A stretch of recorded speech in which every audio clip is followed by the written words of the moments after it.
Now I'd like to go back up and clear the filter, and I'd like to talk about these cards here at the top.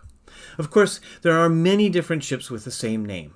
Now, when we can connect a citation in a book to a specific hull, that is, say, the specific USS Monongahela that was a Kennebec-class oiler, then we associate those citations with a record for that hull. We use Wikidata identifiers to differentiate between these hulls, and I'll discuss these identifiers and why they matter in a different video. So there's no need to register in any way to use the free part of the database. You might want to create an account even if you're not subscribing, because you might want to be notified when new content is added for a ship name that's important to you. Maybe you have access to the database through a library or a museum where you're not paying for a subscription, and instead the institution is providing it for you. Now, let's consider the subscription database. So I've just logged in, and you can see we have many more citations than we had in the free database. There are over 3.2 million citations in the full database. All of the content that has been added in the past 14 years, except for WorldCat Authority records, has gone into the subscription database. And subscribing to the database is cheap. The prices are listed right there on the homepage. They come to $6 for 2 weeks of access, up to $65 for a year of access, or $8 for monthly renewing access until you cancel. Now I've repeated my search. Let's just do the search again here for Monongahela, and we see many other results here. Now we can read all of the citations. And when the citation goes to an online database, you'll find a link to that entry or to that database. So, for example, let's find one. Let's see if we can find here. Here's Monongahela in Sandstrom's Sailing Ships Vessel Database. This link shows a bit more information. This Monongahela was a ship that also had the name Balasore. It's entered under Balasore here. And there are mentions for a couple of books in Swedish as well. Now, when I go back to the database, a bit further down, we find one of my favorite links. First, note that we have corrected the spelling of the ship name here. The source database has it wrong. They spell it Monongahela, but it is actually Monongahela.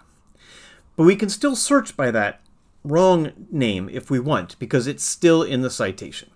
When I click on this link, you'll see I go to a website hosted by the University of Washington, and it brings back this fantastic image of the Monongahela being towed out of Lake Washington, or out of a part of Lake Washington, as the Aurora Bridge is being is approaching completion in Seattle.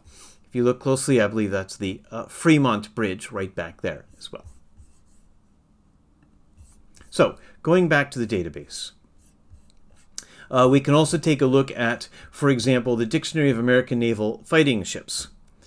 And this one is an example of a citation where you could help me make the database better. You can see that this refers to the Monongahela, the first USS Monongahela, the one that was a screw sloop of war. And so one can click on Report an Error and add information about which Wikidata vessel it should be added to, connected with, or note other information as well.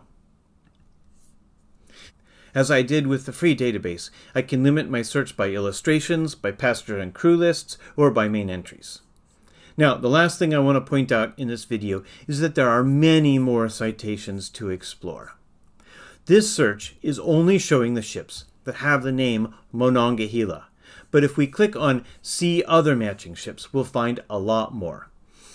Of course, here is the Monongahela that we were just looking at, but also here's Monongahela Farmer. We were only searching for Monongahela. We weren't searching for Monongahela Farmer.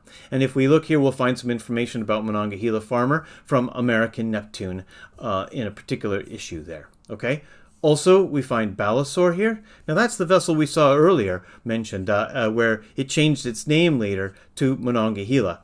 And so in here, we see the mention of Monongahela in the citation. And even we find Soulmate. And so if I go to the Soulmate page and I search for the Monongahela, I find a recreational boat named Soulmate that sails from the town of Monongahela, Pennsylvania. And that's why the results came back. Other videos describe exactly how to use the resources that you uncover in this database, how to do much more advanced searches, and lots more. If there's more information you'd like to learn about how to use the database, please mention it below and subscribe to be notified when new videos are posted. Thanks for your time.